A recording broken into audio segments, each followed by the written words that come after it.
coming out here after 30 years. Yeah, I ain't got nothing, but I'm gonna have something because I'm rich in personality, you know, and I'm rich in love. My family love me, and that's really all that counts. Hey man, shout out to everybody out there on Team Banky Pound, man. I appreciate the love. I appreciate the support, man. Let's go, let's get it.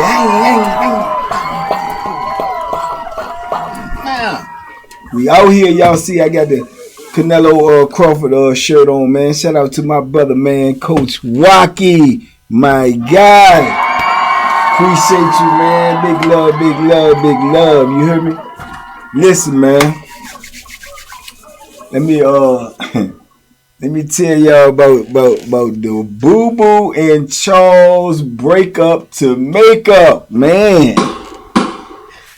Hey, listen, man. I told y'all this early in my bit, so I'm not really like used to all of this type of stuff. You know what I'm saying? Yeah, it hadn't, really registered to me. So when I'm seeing all of this type of stuff, man, these type of relationships and stuff like that, it's like, you got to think, man, I'm probably like 21. Yeah, probably like 21 or something like that, 21, 22. So it's new to me. It's like, man, this is crazy because I'm seeing them in their relationship and I'm seeing that, like, they in love for real. You know what I'm saying? Like, Charles is not playing. I don't think BOOBOO is playing either. I think BOOBOO was really in love with Charles too, but they would break up and make up a lot, man, and they would rumble. I'm talking about rumbling like cats and dogs, man. They be up in that joint banging. I mean, you heard furniture moving up in there. Hey, get the. But Charles was such a big dude, he won't really try to hurt BOOBOO, and BOOBOO would take advantage of that.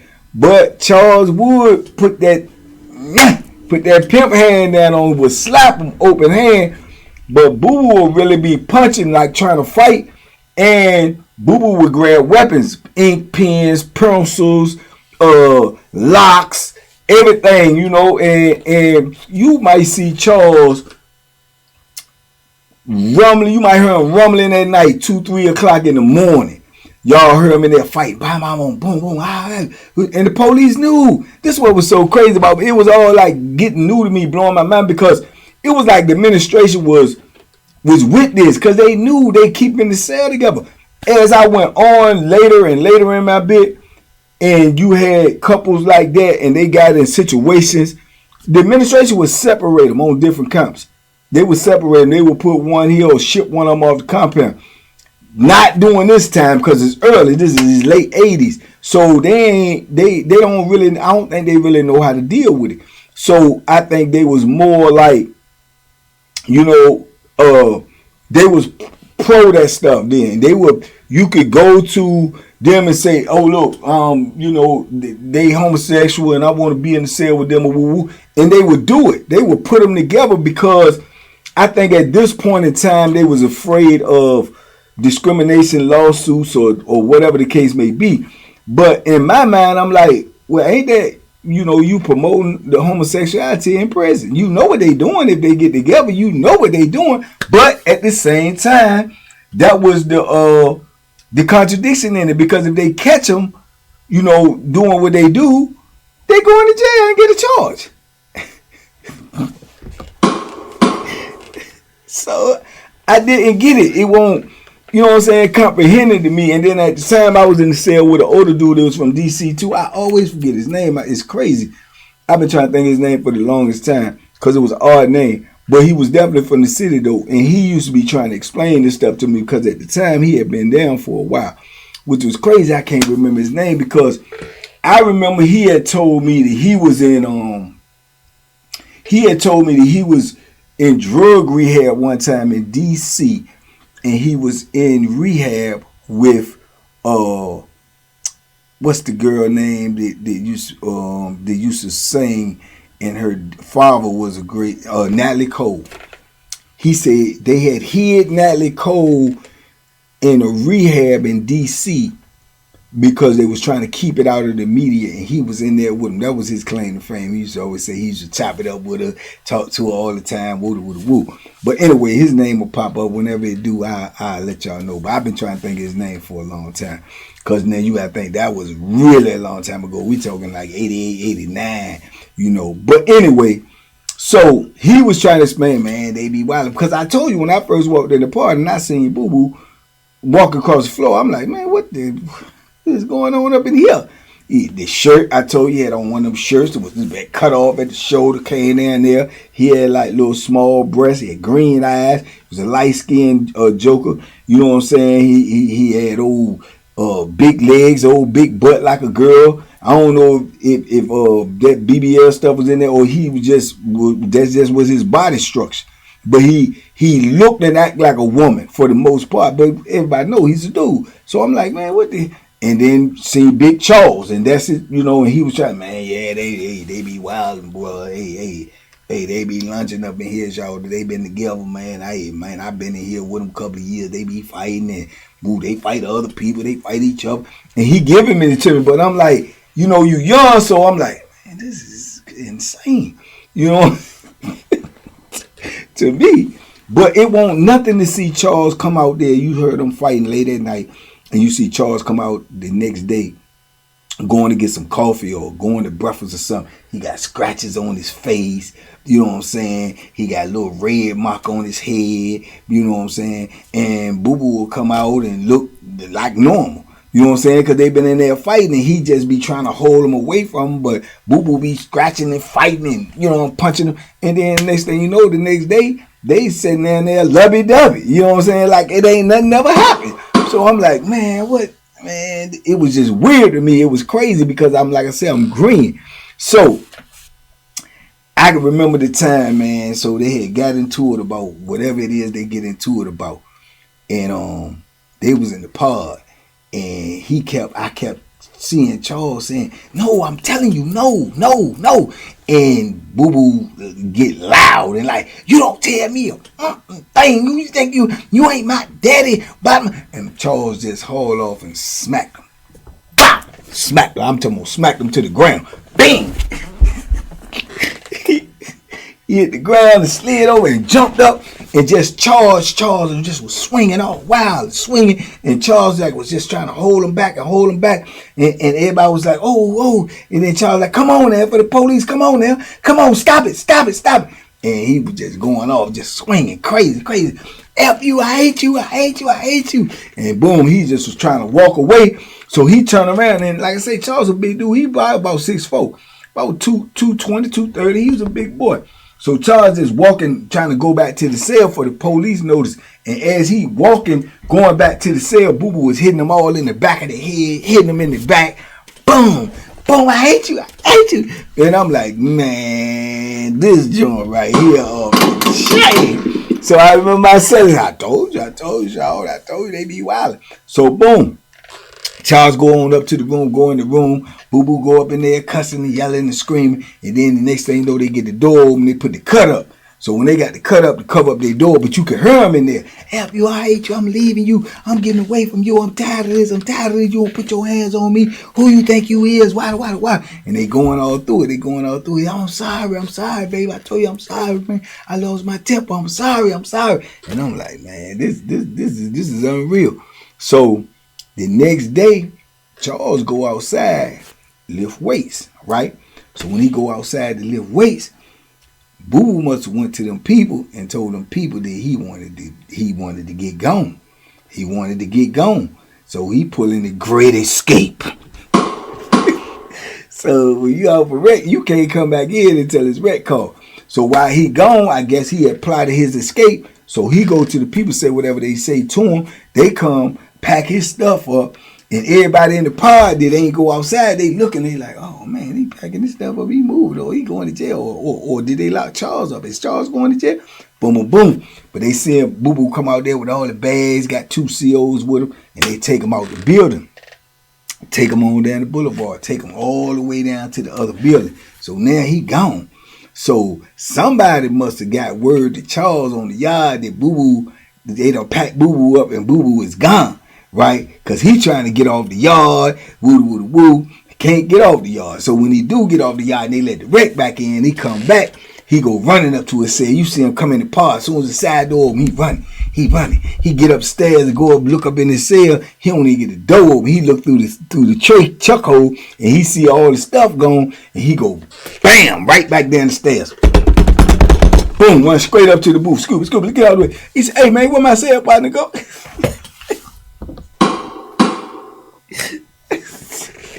Man, you can see the panic in his face. He is like gone. He said, where they go? He said, oh, the person in the booth telling him, I don't know. No, where they moved too. Did they lock him up? I mean, what's going on? I mean, what's up, man? Where my cell at? You know what I'm saying?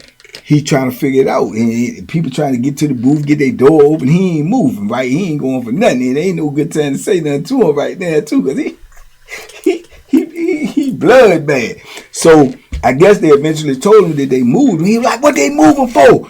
They ain't got no reason to move him. He ain't did nothing. Why they move him? And then the dude in the booth must have told him. So he asked to move. He said, no, he didn't. I know he has to move, man. Get the watch commander over. Get the sergeant over here. He hollering and screaming. He snapping up in this joint. So the sergeant come over, take him out in the salad port. Don't nobody know what he said to him, but probably told him, hey, man. People gone, though. They wanted to leave, and that's that. You calm down or you going to jail. You know what I'm saying? But whatever he told him, he came back in, boy. And I'm going to tell you right now, if you would have said something to him right then and there, you would have got what you were looking for. Because, man, his whole face, his whole demeanor was like, I'm ready to kill something, man. He go back up in the joint. He get upstairs to his door. He hit the top of the joint. Bang, bang, bang. Open my door.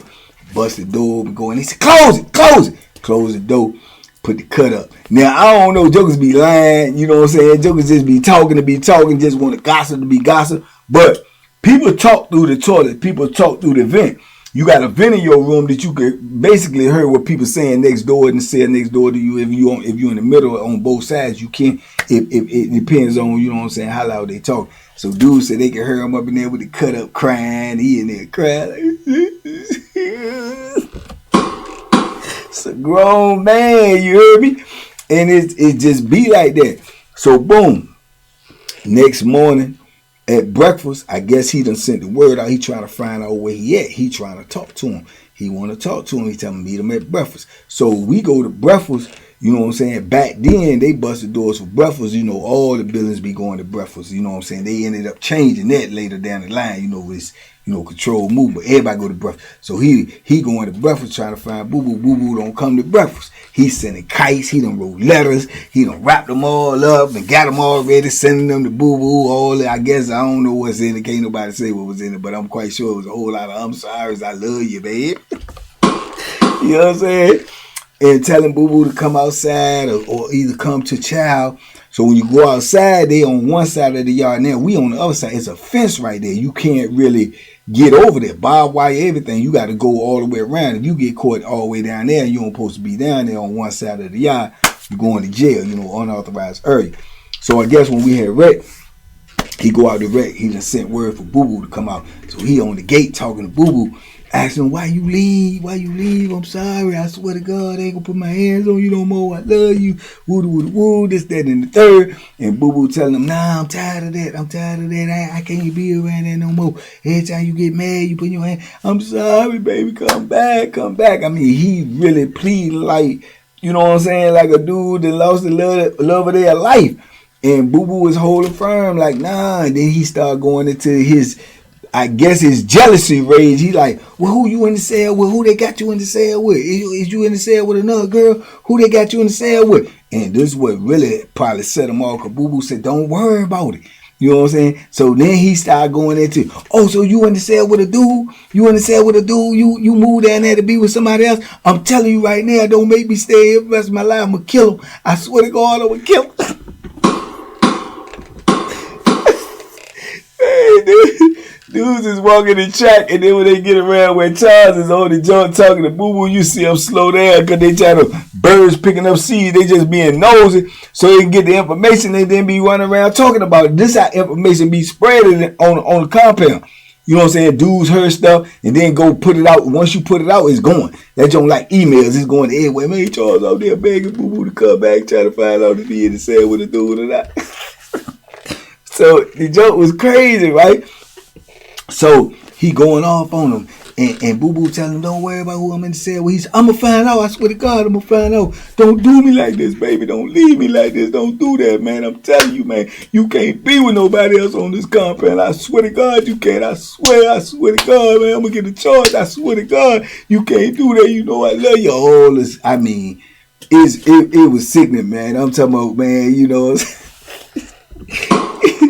You know, hey, I'm outside, I'm jogging, but I'm just going by so fast that I can barely hurt. But I can see as I'm coming around, I can see him crying, literally crying. You know what I'm saying? Talking to him and woo. I pick up a couple of words, this, that, and the third, but not really the whole conversation.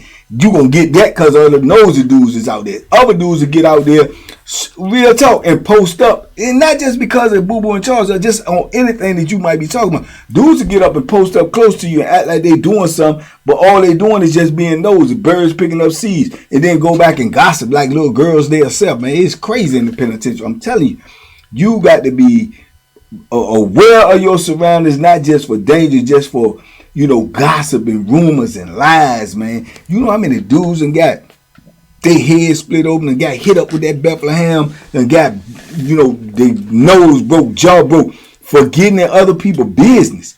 But it is normal in the penitentiary. And with all the dudes that be getting hurt behind you would think in your mind that dudes are mind their own business, but they don't. And then they always try to tell somebody, don't tell nobody. Knowing that this dude gonna tell somebody, say don't tell nobody. And then it's out there. You know what I'm saying? And then by the time we get to the fifth or sixth person, the whole story been twisted. You know what I'm saying? He smacked him, or then it'll go to, oh yeah, he smacked him, knocked his teeth out. Oh, he smacked him and broke his jaw. Oh, he smacked him and, you know what I'm saying? The story will always change in the penitentiary. So you got to be careful and mindful of what you hear in the penitentiary, because dudes will tell you something just to put a battery in your back so you could go do something and you ain't even got the proper information. You know what I'm saying? But he was going crazy. He was snapping. He's snapping out. You know what I'm saying? He come back to the pod. When he in the block now, man, he don't even come out the cell. He goes in the cell. He only come out when they got outside wreck or when they got child, because he going out there trying to find Boo Boo, trying to get Boo Boo convinced to come back. So as that go on and they going through all of that, somebody tell him that who the dude is that Boo Boo in the cell with. And he's saying that, you know, and this dude that they say Boo Boo in the cell with, Charles know this dude is in the game. What I mean by in the game, that mean he mess with them peoples too.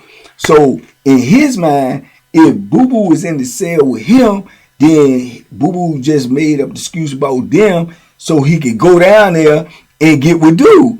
Now Charles is in a fit of rage. He like, oh nah, you know what I'm saying? Nah. So he like Kais, telling them to come to child. They won't come to child because of the simple fact that if they come to child, Charles can pop up over there. If they go outside the wreck, he can't get over there. He can't go. Everybody know who he is. He was on the compound before I got there. He can't go and walk down there and try to go through that entryway because they know who he is. He can't go over the fence. The fence got barbed wire. You know what I'm saying? So he's stuck. If they don't come to child, he can't catch him. You know what I'm saying? So now he in a panic mode, like he want to know what's going on. So they out there on the fence again, and he on him like, is you in the cell with such and such? Is you in the cell with such and such? Where he at? Tell him to come to the gate. And Boo Boo telling him, I'm in the cell with him, but it ain't like that. That's just the cell that was open. They put me in the cell with him. But don't worry about it, because we not together no more. That ain't none of your business. And he like, the hell with that?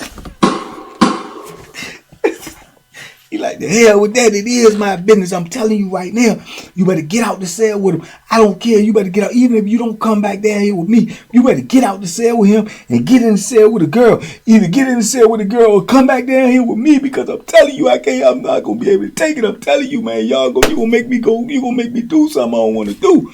And Boo Boo is like, what you going to do? He's like, I'm going to kill him. So Boo Boo like, he ain't gonna do none of that, because it ain't none of that going on. So then Charles started talking to other dudes. he start, hey, excuse me, go get such and such. And he telling them to go get the dude that BooBoo supposed to be in the cell with. He like, go get him. And BooBoo like, no, don't go get him. Go get it. And he like, don't say nothing to him because excuse me, it ain't like that. It ain't like that. You doing too much. You doing some stuff that ain't got nothing to do with it. They just put me in the cell with Charles like, man, hey man, go get him. I'm telling you, go get him. Tell him I want to see him. Tell him come to the gate. Tell him to the gate. So BooBoo is like, nah, don't go do it. But somebody must have went around there and said something to him and told him, look, man, Charles wants you at the gate down here, you know what I'm saying, about such, right?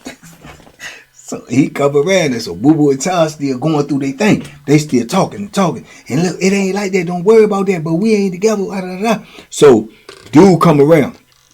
So when he come around that junk and Charles see him, and Charles evidently know who he is. You know, I think the dude had some peoples on there before I got there, and then there's people gone. So Charles know he in the game. So when he came around there, he walked up to the gate. He like, man, what's up, Charles? I mean, what's happening, man? He said, hey.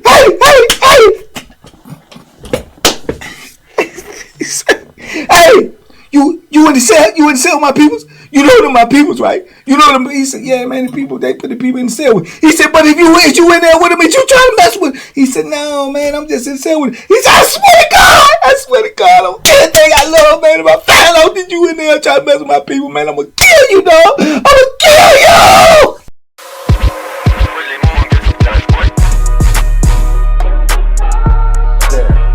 The banky special. Yeah. Pure deliciousness. Pure deliciousness, man. My name is Banky, man. Everybody calls me Banky. That's the name that I got from my grandmother when I was young. I'm coming out here after 30 years. Yeah, I ain't got nothing, but I'm gonna have something because I'm rich in personality, you know, and I'm rich in love. My family love me, and that's really all that counts.